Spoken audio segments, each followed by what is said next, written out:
Okay, I want to bring back Leafs Corner for a couple of minutes. We are not Oh, a Maple Leafs baby. podcast, but I have some questions and points that are about the Toronto Maple Leafs because we did go in on the Kyle Dubas, Kyle Davidson beef that arose over the weekend, but we didn't get to touch off too much on the Harry Sateri signing slash waivers slash Arizona claim. We touched on it just like a little bit, but just seeing that, we could go on it a little bit more, plus seeing the SDP boys kind of go in on that as well and express their thoughts on how Kyle Dubas has had this happen to him quite a few times over the last however long. It really had me thinking, like, there's like, as an outsider, just seeing this, like, I don't know the number of how many times he's tried to sign a guy and a guy is up on waivers, right? Like, I wonder if there's like a legitimate case, if there's like some shenanigans going on here.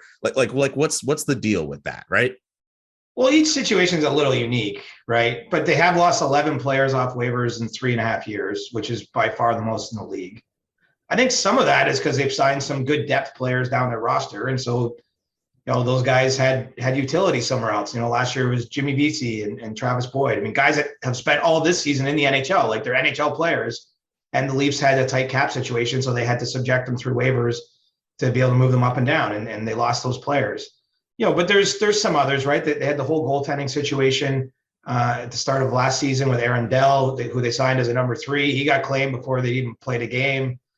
This one with Sateri, I think it's frustrating. I think it's frustrating for the player. This is a guy who, had to make a deal to terminate his KHL agreement.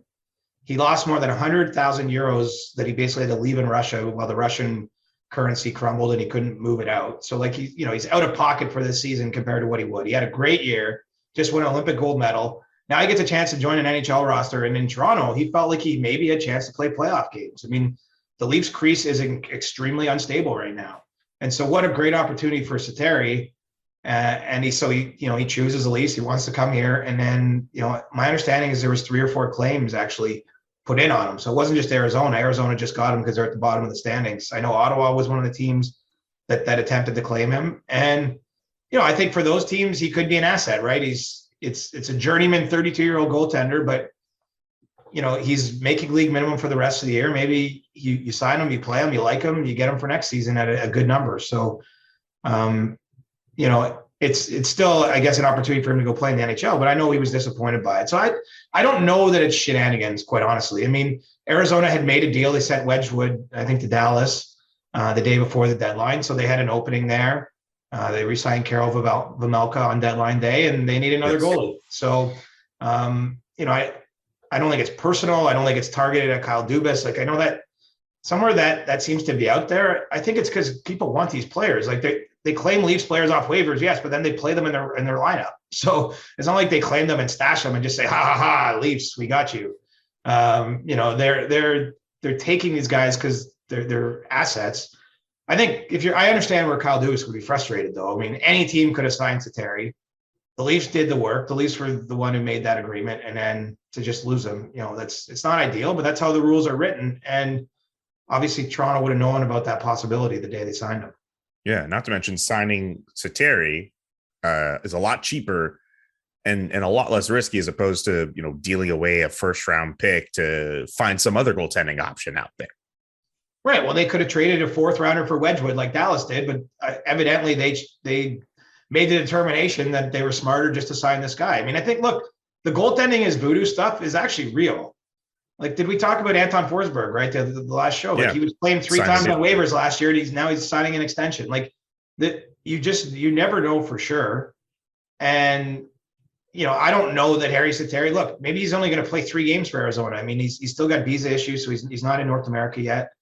There's not much time left in the regular season, but, maybe he's great. Maybe it's not going to work. But I think if you're Toronto, I mean, there's nothing ventured, nothing gained.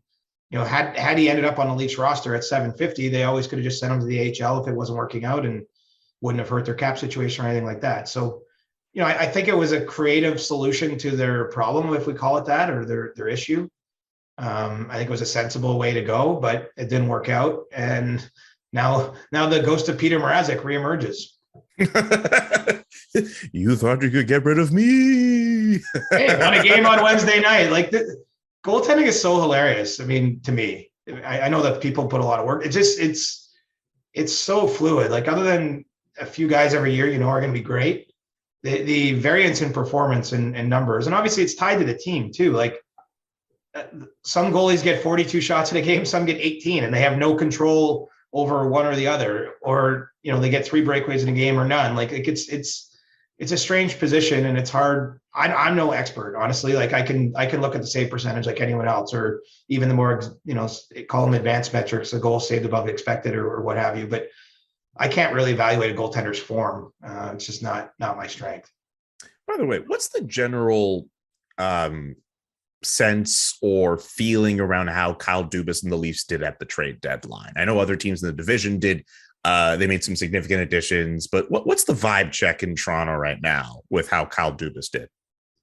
Well, judging by my inbox, I wrote a column this week for North Star Bets and appeared in the Toronto Star. And judging by my inbox, like, a lot of people are upset. I think that they felt the Leafs should have been even more aggressive. What's notable about what they did at the deadline, Julian, is they protected all of their top prospects. Made it quite clear they didn't want to trade those players. They held on to their first round pick in 2023 and 2022. And, that was done on purpose. And I think part of what we should deduce from that is, I don't think Kyle Dubas believes in this idea of all in, right? Like, Bill Zito is all in. Like, Florida does not own a first round pick now till 2025. And he gave up a first in a deal for a pure rental in Claude Giroux and another first in a deal for a pure rental in Ben Chiarot. Now, obviously, both those players might end up re-signing in Florida, so maybe it doesn't end up being a rental situation. But at the time he's making the decision, he's only buying them for maximum, 20 regular season games and maybe 28 playoff games if they play 4 7-round series. Like, he's buying them for 48 games. And, a first-round pick, you control that player for the first 7 years of his pro career. So, I mean, conservatively, your first-round pick is worth 300 games of potential value to your team. And so I think you got to think closely about that. And so I don't know that the Leafs buy this sort of theory of all in. And so they made it clear to teams they weren't going to do the first rounder. They kind of waited out the market. They ended up getting Giordano for a second rounder and Colin Blackwell as well.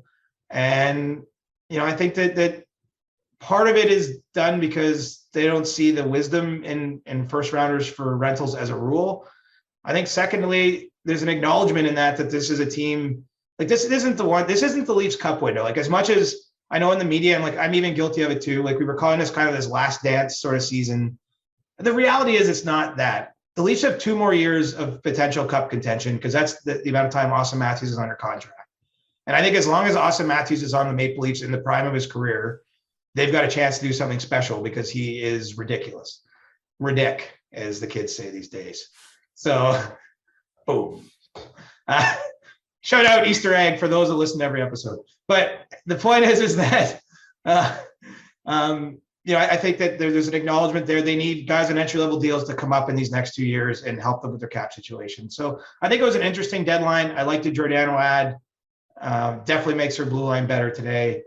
But, if we're doing the vibe check, it's never going to be enough for some. I get that. Look, the goaltending thing has to be, that's the bomb that could blow up in their face. Like, they could lose a first round series with a bunch of 6-4 losses because they can't get a save. Like, that is a possible outcome that's now in the universe. I think it all depends on what you think of Marc-Andre Fleury. Obviously, that's the one player we know if they were going to deal a conditional first like Minnesota, they probably could have got him and chose not to. But I don't mind the deadline personally, but it's going to be a spicy few weeks here in the center of the hockey universe because, I think the fan base is ready to boil over again if this doesn't go well. And, there's no reason really to predict it not to go well, other than they're probably going to play Tampa in round 1, or maybe Florida, or maybe Boston. Either way, it's going to be a tough matchup. But, Matthews and Marner are having outrageously good seasons. And I know that they were the centerpieces of a lot of the criticism in last year's playoffs against Montreal because they didn't produce offense. And so, I'm not seeing anything that won't say they're going to have a big playoffs this year. I mean, Matthews scores every game pretty much. So we'll see. It's going to be, some narrative is going to be written here in the next few weeks. And I'm sure people will look back at the deadline if it doesn't go well for the Leafs and say there was more that should have been done.